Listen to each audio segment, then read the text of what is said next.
What happens in the sky affects life down here on Earth. The Celestial Compass shows you how and guides your way with astrology you can use from professional astrologer Kathy Biehl. Every episode features her light-hearted, practical forecasts and navigational tips, blended with humor, optimism, and a love of patterns, symbolism, and pop culture references. Kathy translates technicalities into concepts that apply to real life. You'll learn how the current moment ties to where we've been, from the recent past to cycles that last happened years ago, and get a look at where we're heading. And much more, from special topics to special guests. The Celestial Compass, enlightening, entertaining, and empowering. Here's your host, Kathy Biehl. Greetings, Earthlings. This is Kathy Biehl of EmpowermentUnlimited.net with an episode that is especially suited to the astrology of the moment. And let me touch on that briefly, updating you on what's coming in April. Such a diverse, complex, and actually forward-moving month. Today, as I'm speaking, April 4, we begin a new 2-year cycle of mastering our energy. Mars and Saturn are conjunct in Aquarius. Moving forward, push, drive the cosmic first responder, having a meeting with the taskmaster, the party pooper of the zodiac, the planet of adulting, the guy who likes structure, all of which is going to end up being very much to our benefit, as we will discuss for most of the show. As the month goes on, there are two very different sorts of influences. The overriding atmosphere is diffuse and filled with imagination and escapism and encouraging you to stare at the clouds and pay attention to your dreams. And I would also encourage you to stare at the clouds and pay attention to your dreams and spend a lot of time letting your being go fallow and see what flows into you, because Jupiter, the guy that ups the ante of any action he gets near, is meeting with Neptune, the cosmic fog machine, the most transcendent influence that we have. They will meet exactly on the 12th. For all purposes, they're conjunct now. We'll be feeling the effect of their teamwork well into May. We have been feeling it for months. And it's this unhinging influence that happens once every 150 years or so. So nobody that's currently alive has ever experienced it quite like this. They're in the sign of Pisces, which is making us hyper aware of the experience of people on the other side of the planet, hyper aware of the experience of people we will never meet. And I would put it to you that social media making so real moment by moment what's happening in Ukraine is making our experience of war very, very different, much like when in the 60s there were actual broadcasting of things that were going on in Vietnam, and people started to see in their own homes what was happening somewhere else. That's happening, encouraging us to just kind of float at the same time that a bunch of other influences are telling us to pay attention to the ground, to pay attention to physicality, to pay attention to what's in our bank account. So we have grounding cords, and the Mars-Saturn conjunction is one of those. And all of this is leading to the return of eclipses, which start again at the end of the month in the signs of Taurus and Scorpio. The first one is the Taurus new moon on April 30th, a solar eclipse. Then there's a lunar eclipse in Scorpio in May. And these are in the signs that have to do with money and resources.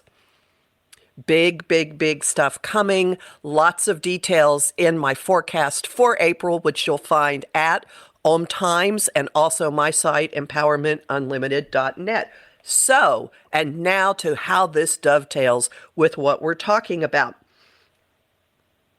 we're on the Mars-Saturn conjunction.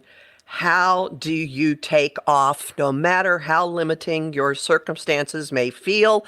And for that, I have as a guest professional coach and trainer Mitch Savoie Hill, who has written a book called Volar, How to Turn Roadblocks into Runways to Success. Now, Mitch is a certified professional coach, an international TEDx speaker, and corporate trainer with more than 25 years of hospitality and leadership experience. She started in the hospitality industry as a singing waitress in New York City when she was 18 years old, and later went on to manage teams for international companies in the restaurant, hotel, property management, and construction industries. She's a first-generation American, born of Cuban exile parents who survived a myriad of adventures and her fair share of discrimination and adversity.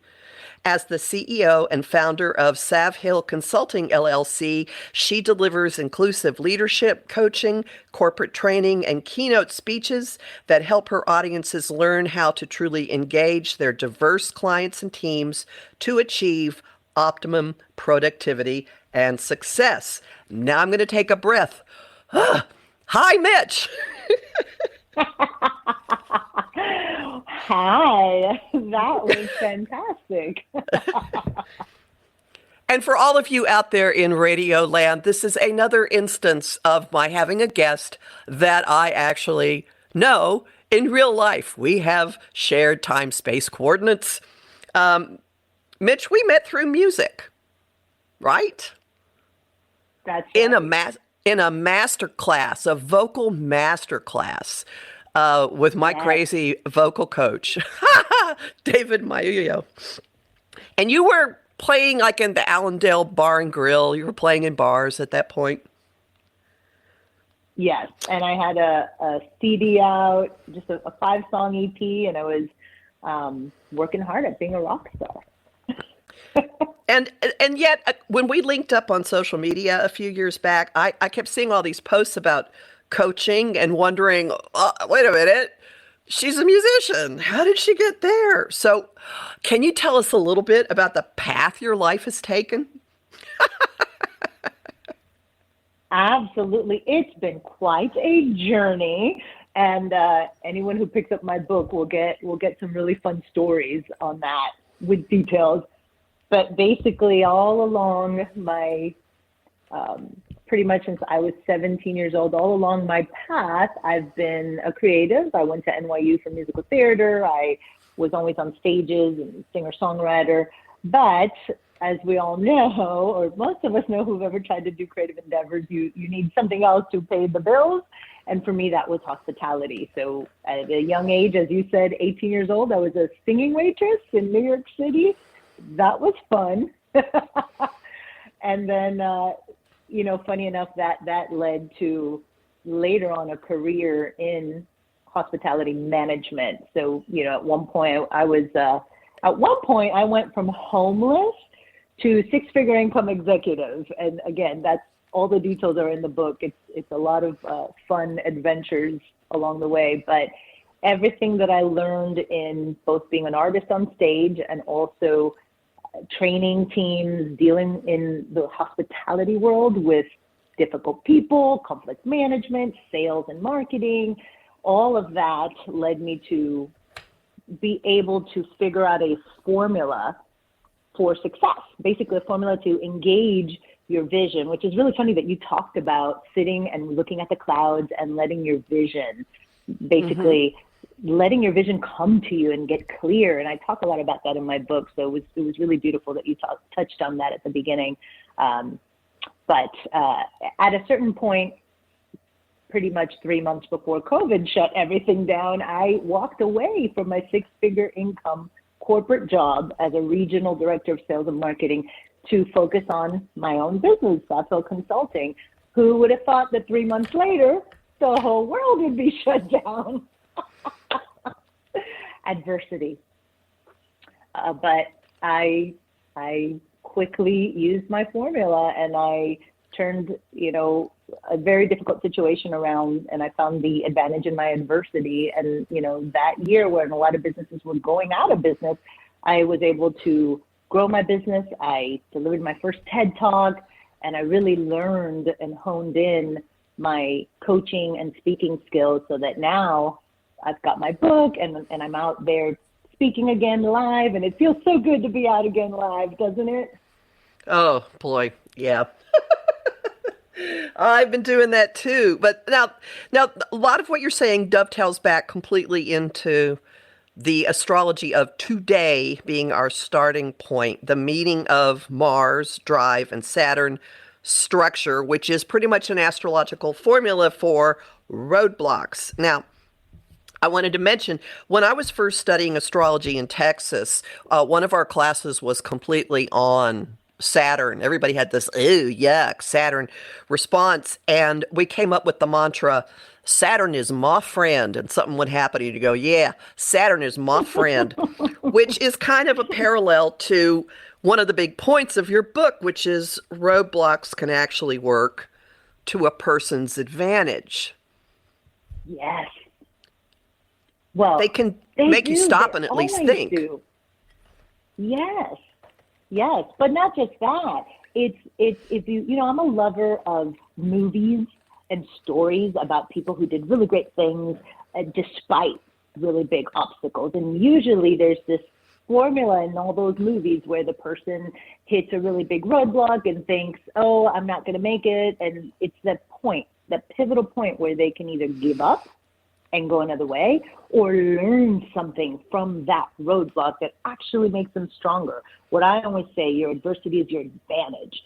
If you can look with clarity and find the advantage and ask yourself, what's the advantage? What am I supposed to learn here? Then that only makes you smarter, work harder, and really get to the other side. If you get to the other side, that adversity was your advantage, always. So what you're describing here is something like, it's the antithesis of what a lot of people, especially younger in life, do. Something happens that doesn't go the way they think that they wanted it to go, or some massive roadblock hits, and they blame somebody, or they get really, really upset, or they sit there and go, poor me, or they ask why. Mm-hmm. And you say specifically to ask what. Can you expand on asking what? Yes, it's one of my favorite. There's a lot of little sections in my book called Mitch's Words of Wisdom, and that's one of my favorites that I use a lot in my keynote speeches.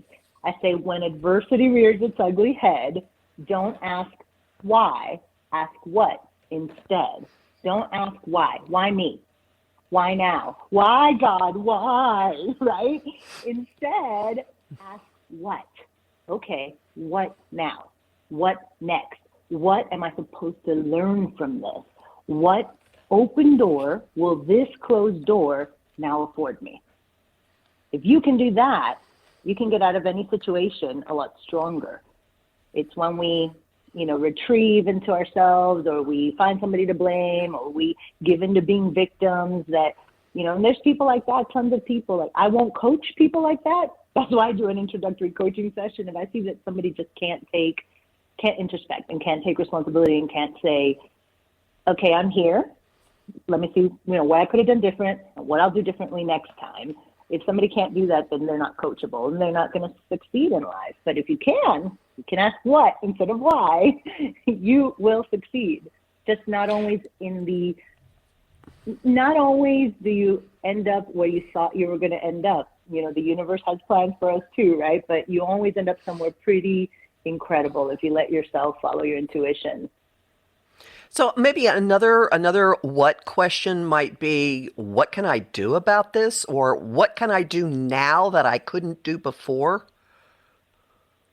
Sure, always, because after the what now, the what next is the what are the action steps, which is really funny that, we are in this astrological place where, yes, it's roadblocks, but it's also prompting action, maybe a new action. So another coaching question that I ask is to look at where you are now and say, what do I need more of? What do I need to get rid of? What do I need to change? It's the 3 what questions. What do I need more of? What do I need to get rid of? What do I need to change? And from there, you create an action plan, a simple action plan. Because I live by the KISS rule. You know the KISS rule, Kathy? Yep. Why don't you spell it out? Keep it stupid simple. You weren't expecting it that way, right? I'm open.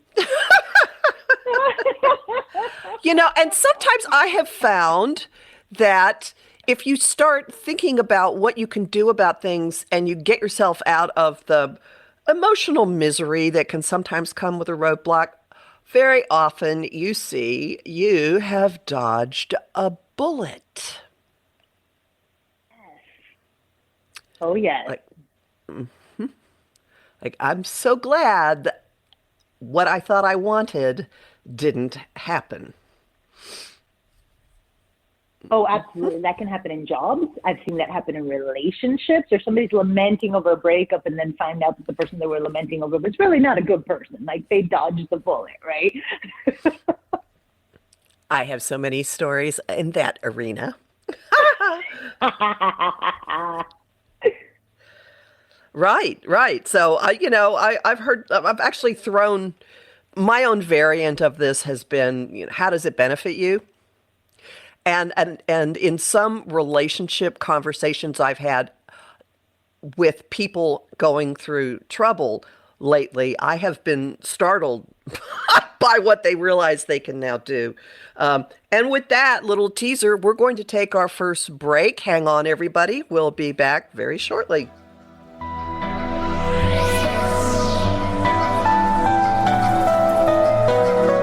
The cutting edge of conscious radio, OMTimes Radio, IOM FM.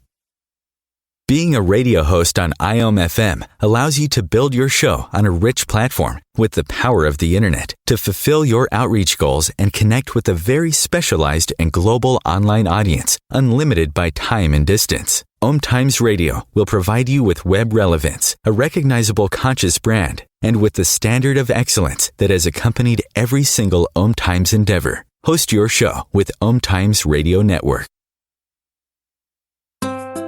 Grab a cup of tea or a glass of wine and tune in for Inspired Conversations with publisher Linda Joy on Tuesdays at 2 p.m. Eastern.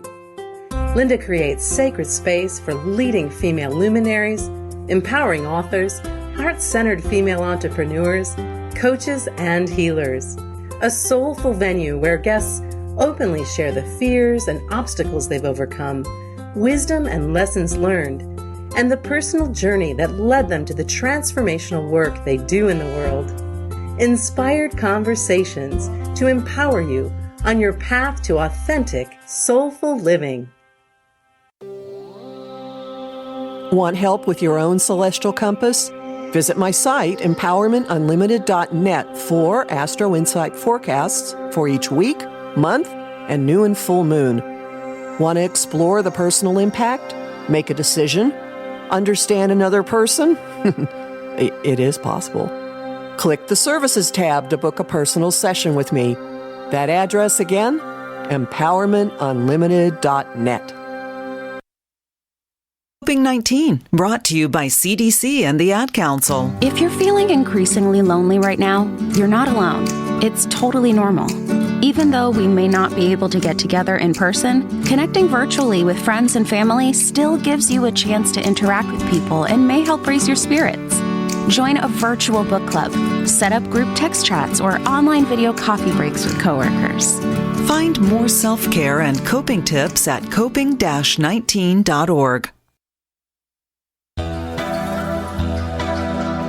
Welcome back to Celestial Compass. We're talking today with Mitch Savoie Hill, author of the book Volar. I've got it, the whole thing here. Sorry, How to Turn Roadblocks into Runways for Success. I have so many pieces of paper in front of me. And right before the break, we were talking about dodging bullets as a particular advantage of a roadblock. And I'm curious, can you give some examples of some particularly good examples of turning a roadblock to your advantage? Oh, yes, absolutely. Well, one of them was that moment I found myself in LA, homeless in LA, suddenly homeless. Like when I went to work that morning, I had a place to live. And when I came home, I suddenly did not. The unfortunate circumstances that happened that day led me to have to pick up all my things and basically leave the place I was staying with no money in the bank, nothing in savings. I was working as a supervisor, lead trainer for a restaurant during the day, and at night, putting all of my resources into trying to be a rock star.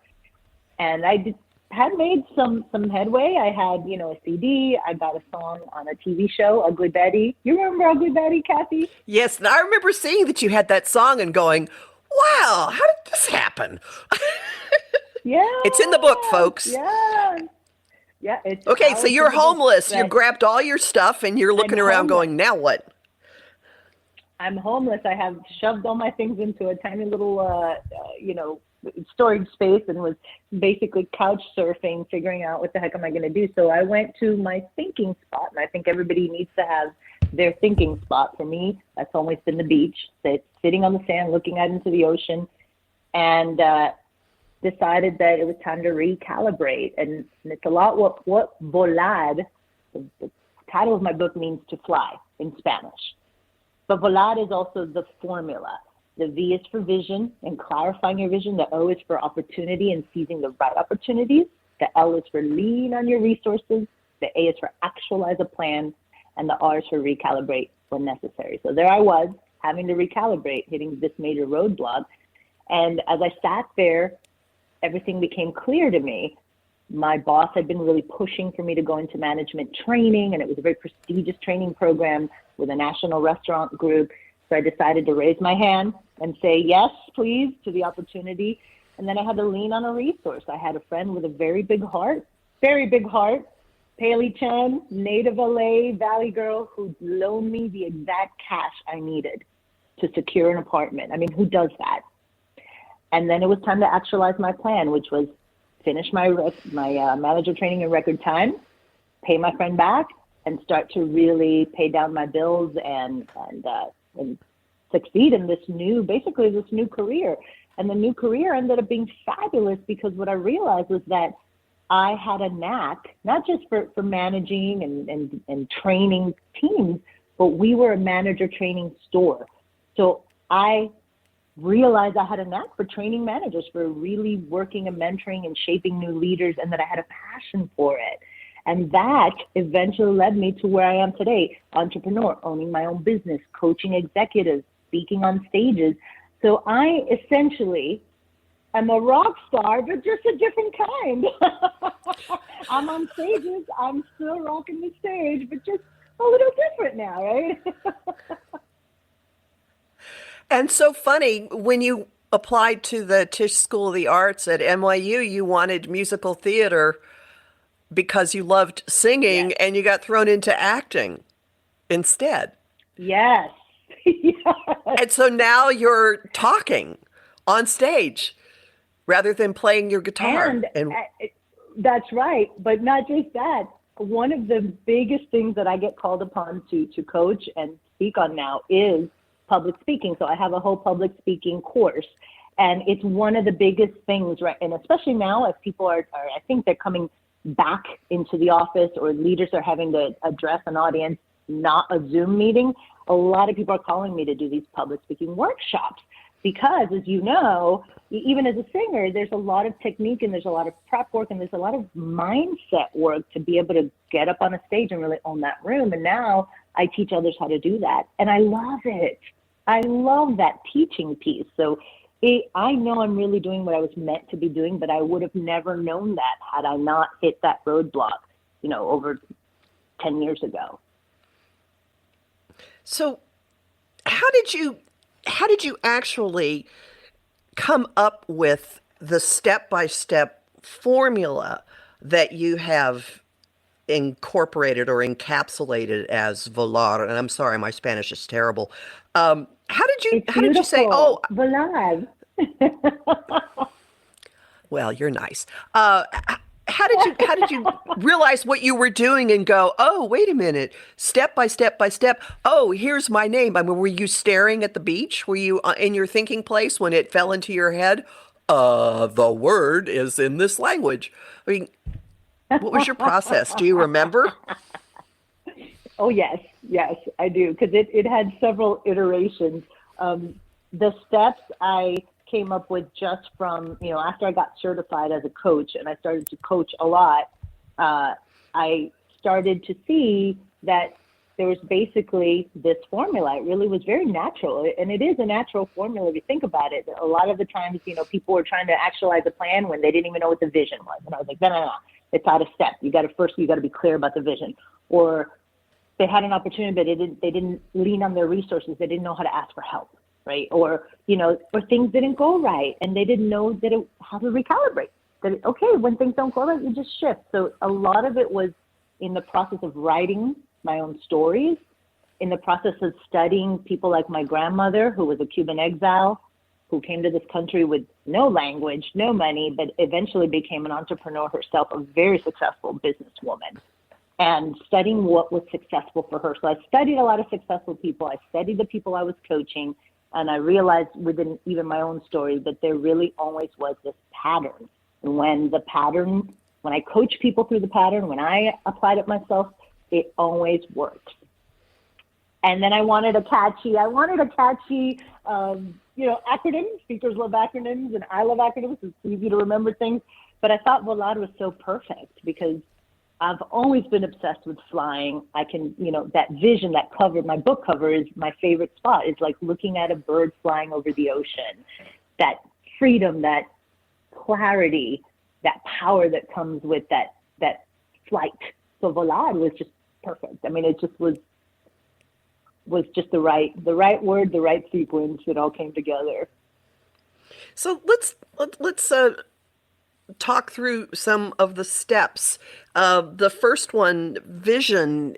You have several parts to it: detail, drive, decision. Can you elaborate on that? Mm-hmm. Yes, absolutely.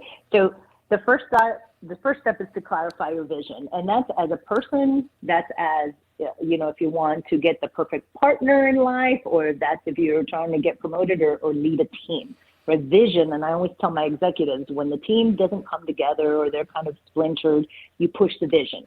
You push the vision because the vision is what brings everybody together, and it's got to be a vision that compels them.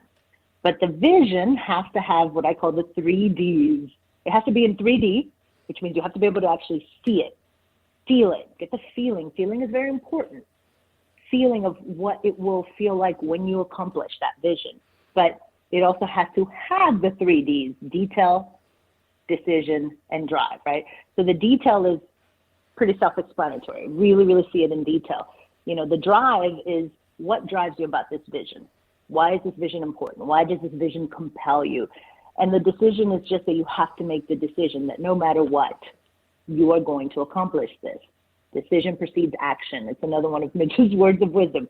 Decision precedes action. When you really make a decision, you do it. Like, so have you ever, tried to do something and then kind of like, failed, or kind of, given up along the way, but if you look back, you really never really decided, like fully decided? Oh, yeah. Yeah, if you're wishy-washy about something, it's kind of like, I've always heard that Carl Jung, the Swiss analyst, would say about the tarot that if you ask, you have to be very specific about your question. If you ask a fuzzy question, you will get a fuzzy answer. A fuzzy answer, yes, absolutely. Mm-hmm.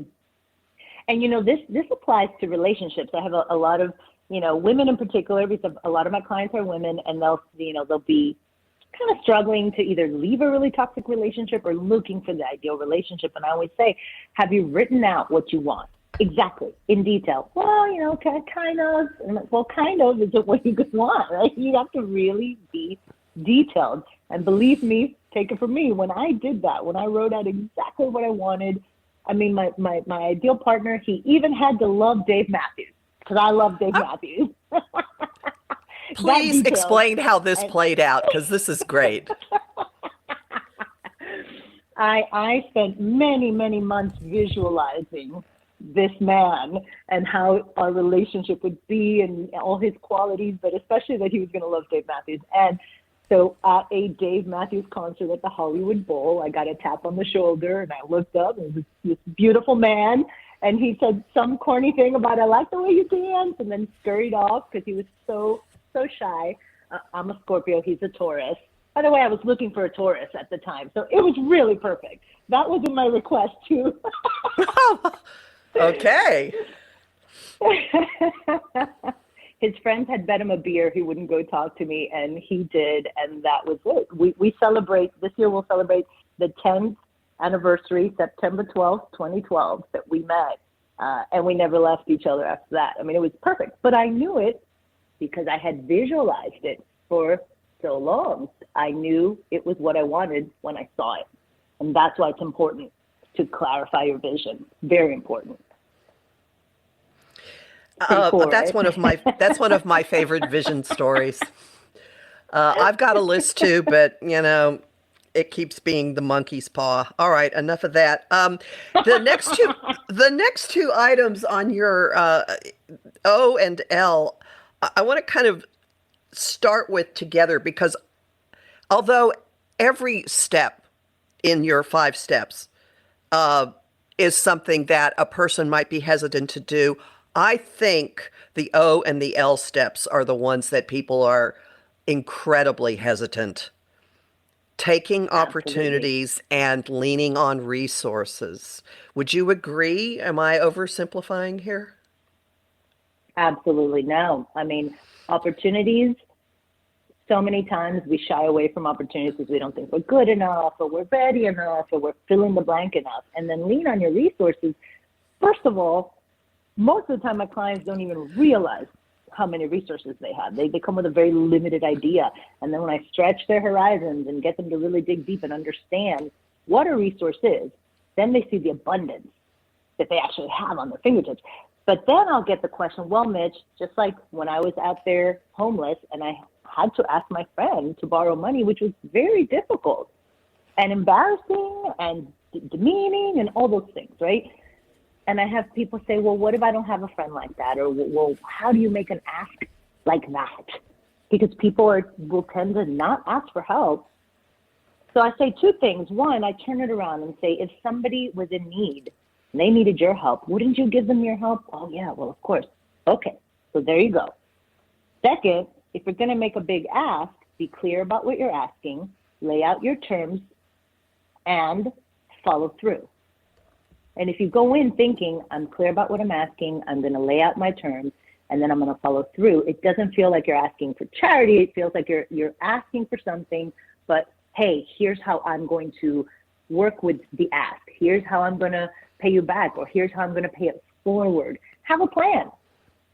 Don't just ask. Have a plan behind your ask. But yes, imposter syndrome, people not valuing themselves. I see this especially in women. Not asking for the raise that they really deserve because they don't think, they're not good enough, or they don't see their value. O and L are probably, as a coach, the thing that I work on the most, the biggest barrier, the biggest, struggle and challenge for most people. And The I plan, would think that, once you get a good plan in motion, you get it in motion, right? But yeah, the O and L, you're right. It's the toughest. It's mindset. and it is mindset, and I think often people don't believe either of those. They don't believe they can have. That to me has been, I mean, that's certainly in my younger life. I mean, when I was in law school and desperately unhappy and not really wanting to practice law, I got this wild hair and I wrote to the station manager of the public television station in Dallas and just said, I'm a Phi Beta Kappa graduate of blah, blah, blah, and here I am in this law school, here are my credentials, and can I come to talk to you about working for public television? And he gave me an appointment.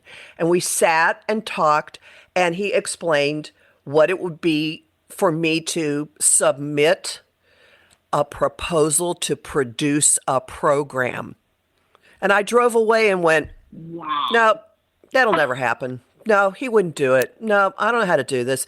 And there are times I sit back and go, do you realize you got in the door? Nobody gets in. I'm like, what? Wow. So yeah, people just, it's really easy to just discount something that comes your way because you don't believe it could actually happen. Yeah, you got your foot in the door, and even with your foot in the door, you were telling yourself it'll never happen. But you got there, and you're still telling yourself it'll never happen. This isn't going to happen. Nope. Mm-hmm. Yes, it's so sad. We're our own barrier. We're our own biggest roadblock. Well, there we go. That's it for everybody. Now we can just stop the show. We are our own biggest roadblocks. And I'm actually going to let us sit and ruminate on that and take the next break just a few seconds early. So we'll be back in a couple of minutes. Hang tight, folks.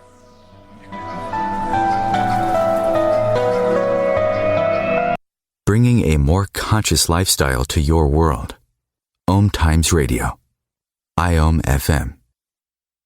OMTimes Magazine is one of the leading online content providers of positivity, wellness, and personal empowerment. A philanthropic organization, their net proceeds are funneled to support worldwide charity initiatives via Humanity Healing International. Through their commitment to creating community and providing conscious content, they aspire to uplift humanity on a global scale. OMTimes, co-creating a more conscious lifestyle. How would you like navigational tools you can use on your own? Visit my site, empowermentunlimited.net, and click the Shop tab. There you'll find lots of talks and guides explaining the big influences at work now, like Saturn in Aquarius and Uranus in Taurus. You'll also find a variety of guided visualizations for relaxing, clearing your energy, or getting to know planetary archetypes. That address again, empowermentunlimited.net.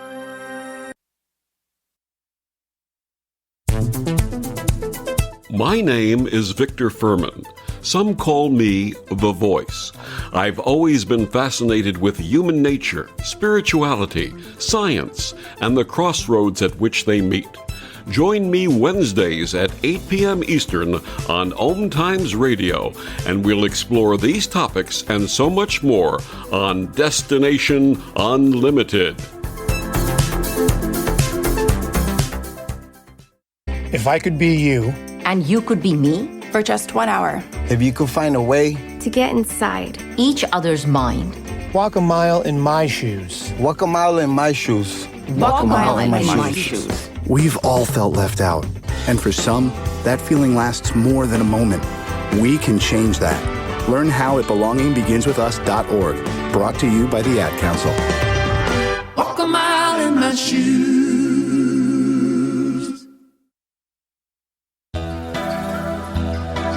Welcome back to Celestial Compass. We are talking today about turning roadblocks into runways with Mitch Savoie Hill, author of Volar, which actually breaks down to vision, opportunity, leaning on your resources, actualizing a plan, and recalibrating when necessary.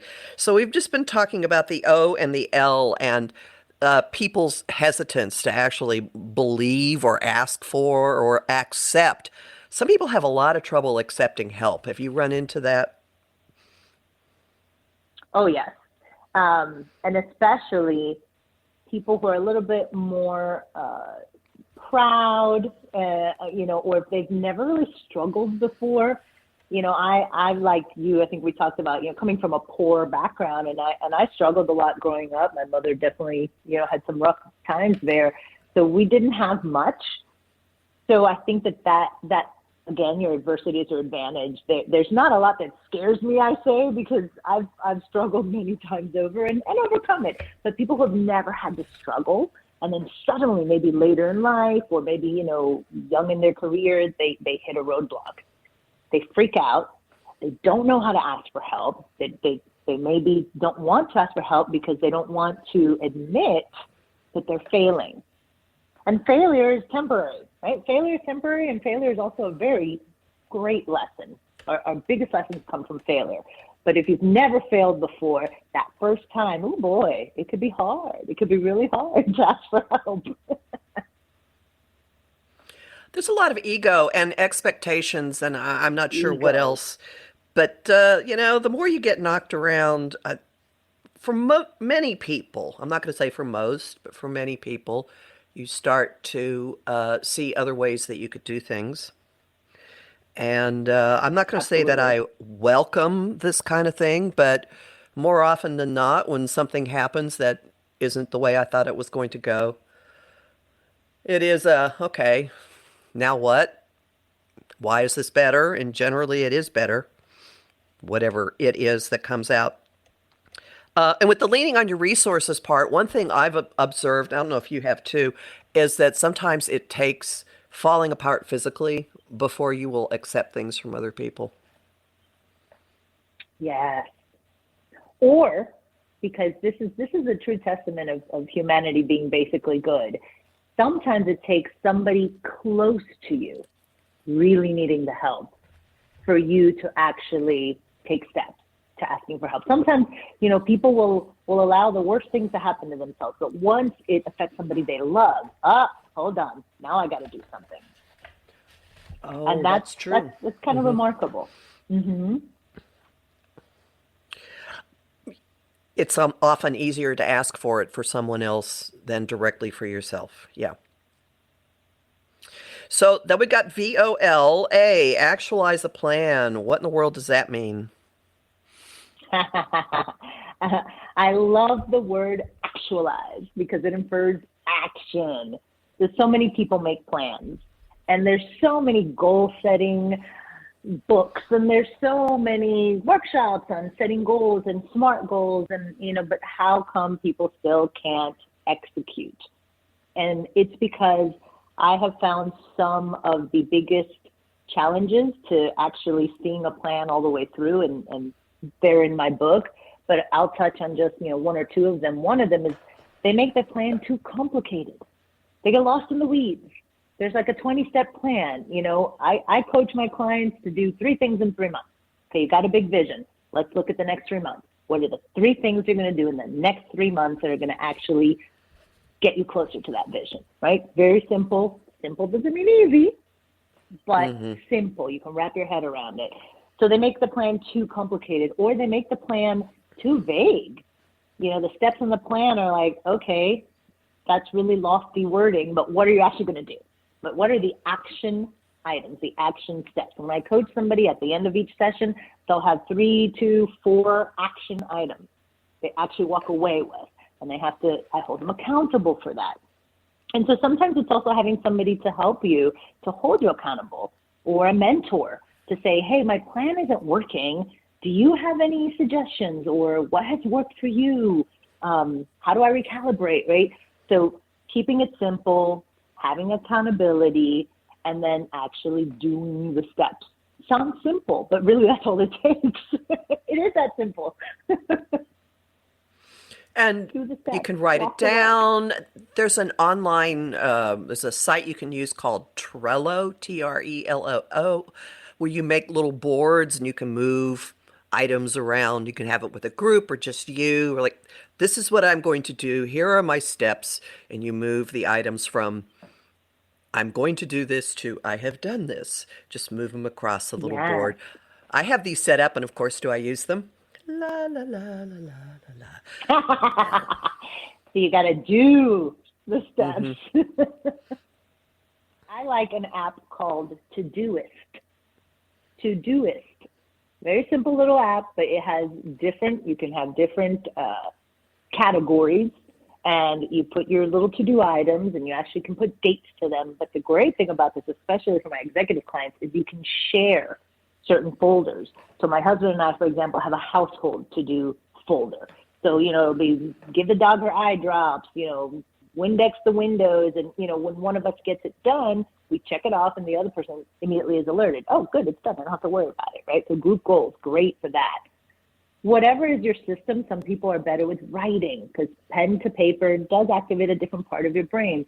Write it down, but keep it simple. Keep it simple. I kind of do a combination of all, but I have to change it up. That's just me. So it sounds like we all need to summon an inner Virgo somehow, and make the to-do lists and get going with it. Okay. Yes. Okay, so you clarified your vision of an Aries. The tenacity of an Aries. Well, no, it's the tenacity of a Scorpio, because the Aries could do one thing I didn't want to sound egotistical. No. Don't worry about that. No, Aries will go after it for a bit, and then it'll find something new to go after, just as dramatically. New adventure. Here we go. Bam. And all my Aries friends are going to send me nasty messages. So we've gone through clarifying your vision with detail and deciding that you're going to actually go for it, taking opportunities that show up, not running from them. Don't be me as a 22-year-old. Do not do that. Leaning on resources and actually accepting help. Actually, side note on that one, resources are not, there's so many things that can be a resource.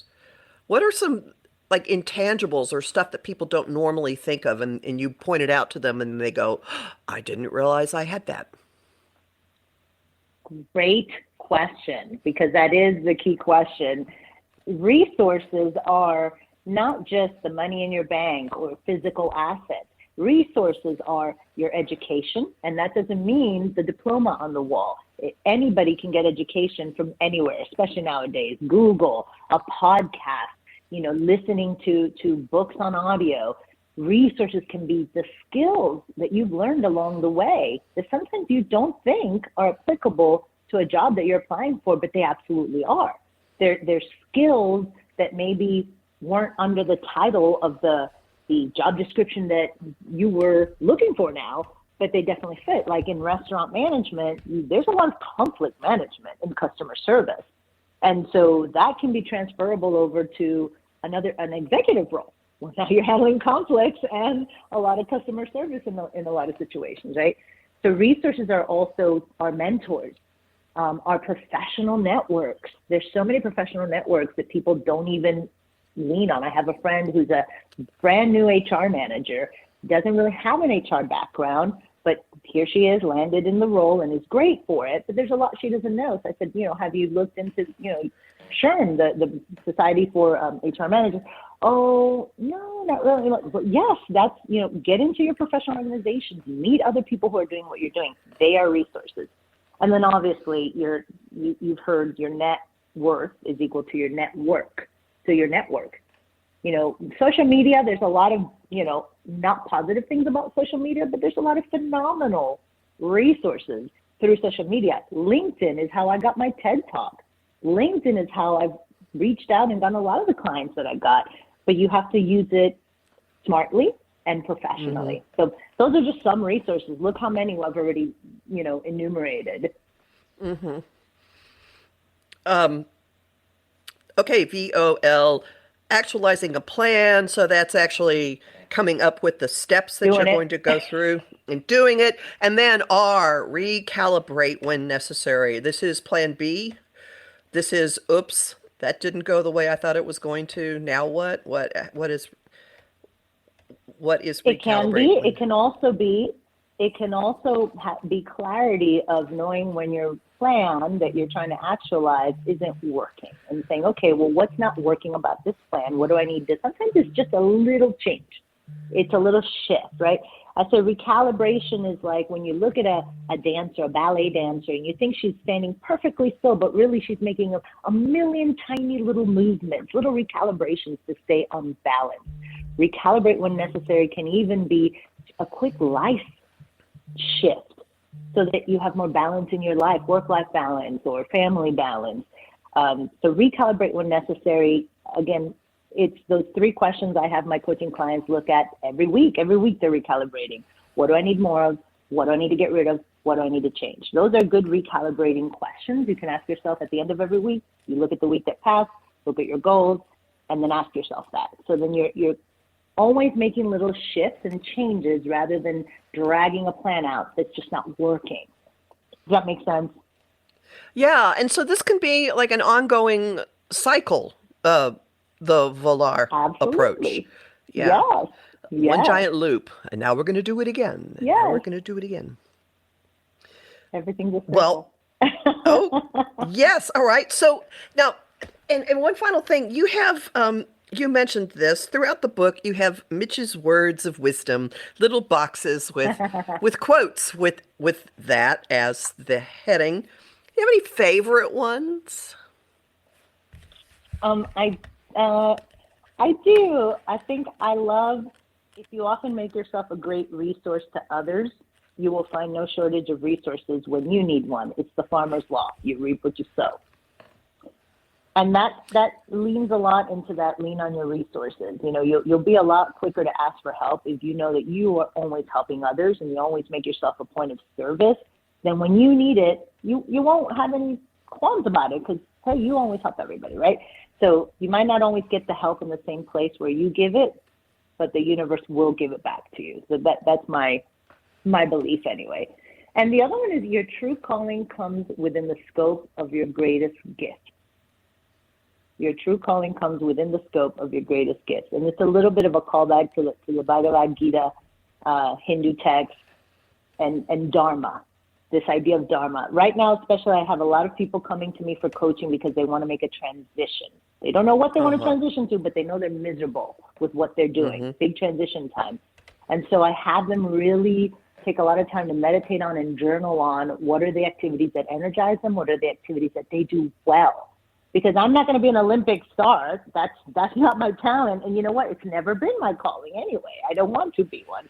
But my true calling came in what I was good at, connecting, engaging, teaching. So it's your true calling will come in, you know, you have gifts. We were born with gifts. And so it's figuring out how those gifts are part of your true calling and then doing it. Because if you're doing it every day, you probably will be a lot happier. And I'm going to throw in being in the spotlight because you started out as a performer. Yes. Yes. And I do love writing your own music. But that's about engaging.